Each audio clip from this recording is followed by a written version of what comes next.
কৃষ্ণনগরের রাজসভার গল্প মানেই তো বুদ্ধি আর হাস্যের এক দারুণ মেলবন্ধন।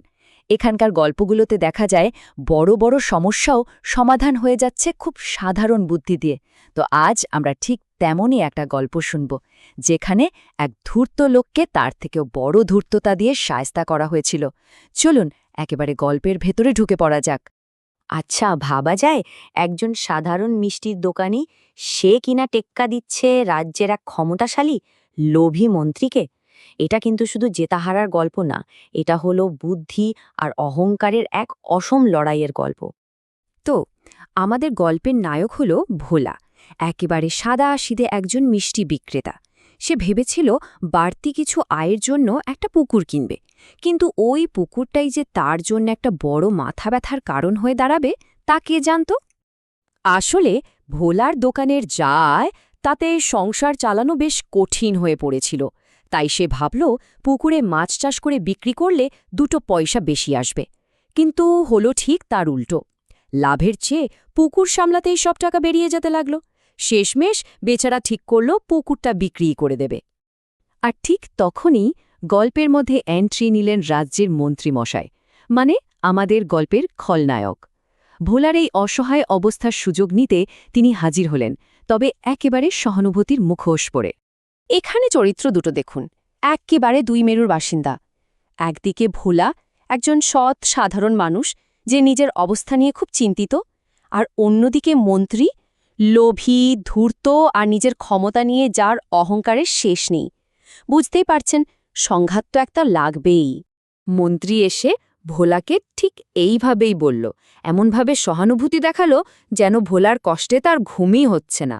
আর এই মিষ্টি কথা শুনে সরল ভোলা তো গলে জল। সে ভাবল, যাক, মন্ত্রীমশাই তাহলে তার উপকার করতেই এসেছেন। আর এখানেই ছিল আসল চালটা। মন্ত্রী খুব জোর দিয়ে বলল যে সব কিছু একেবারে লেখাপড়া করে হবে, মানে একটা পাকাপোক্ত লিখিত চুক্তি হবে। বাইরে থেকে দেখলে মনে হবে, বাহ, কি স্বচ্ছ একটা ব্যবস্থা। কিন্তু এই কাগজটাই ছিল মন্ত্রীর পাতাফাদের মূল অস্ত্র।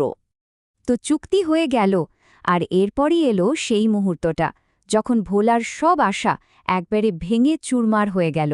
সে বুঝতে পারল তাকে কি সাংঘাতিকভাবে ঠকানো হয়েছে। মন্ত্রীর প্ল্যানটা ছিল একেবারে নিখুঁত।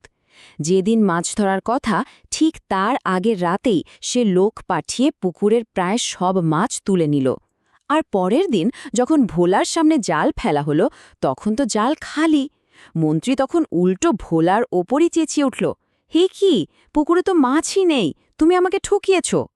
ভোলার ভাগে কি জুটল জানেন? হাতে গোনা কয়েকটি চুনোপুটি। এই দৃশ্যটাই বলে দেয় যে মন্ত্রী প্রতারণাটা কতটা নির্লজ্জ ছিল। তো ভোলা যখন ঠকে গিয়ে একেবারে হতাশ, ঠিক সেই সময়ই গল্পে এলেন কিংবদন্তি গোপাল ভাঁড়।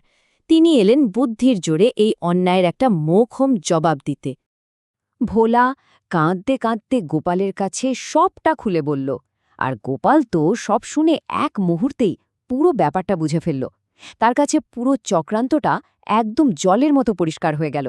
সে শুধু সমস্যাটা বুঝেই থামল না, একটা পাল্টা প্ল্যানও তৈরি করে ফেলল। গোপাল ভোলাকে ধাপে ধাপে বুঝিয়ে দিল যে কি করতে হবে। তার পরিকল্পনাটাই ছিল মন্ত্রীকে তারই পাতাজালে ফাঁসানো।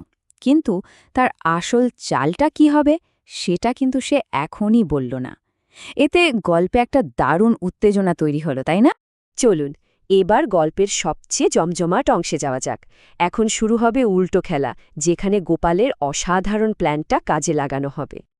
মাছ ধরার দিন মন্ত্রী যখন বুক ফুলিয়ে পুকুর পাড়ে এলো, তখন জাল ফেলে তো তার চক্ষু চড়ক গাছ, পুকুর একেবারে খালি। মন্ত্রীর মুখটা তখন দেখার মতো হয়েছিল। সে বুঝতেই পারছিল না তার নিজের প্ল্যানটা কিভাবে তারই উপর বুমেরাং হয়ে গেল। আর ঠিক তখনই গোপাল তার আসল তাসটা খেলল। সে শান্তভাবে মন্ত্রীকে জানাল, মন্ত্রীমশাই, আপনি যা করতে চেয়েছিলেন আমরা সেটা আপনারও আগে করে ফেলেছি।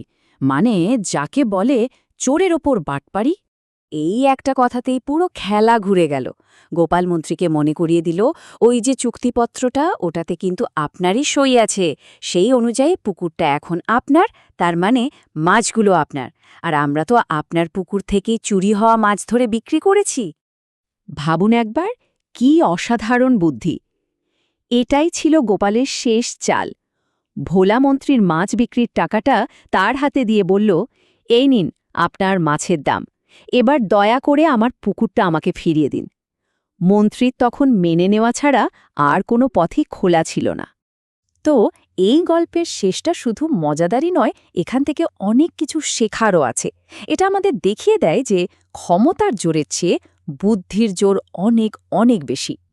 শেষ পর্যন্ত মন্ত্রীকে তো হার মানতেই হল।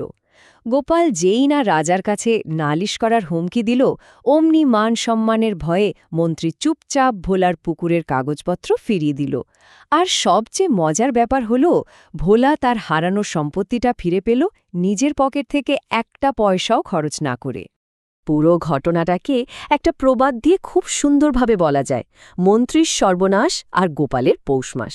মানে মন্ত্রী নিজের পাতা ফাঁদেই নিজেই পড়ল, আর সেই সুযোগেই ভোলা তার ন্যায়বিচার আদায় করে নিল। এক কথায় কর্মফল। এই আলোচনা শেষ করার আগে একটা প্রশ্ন রেখে যাই, এই গল্পটা আমাদের কি শেখালো?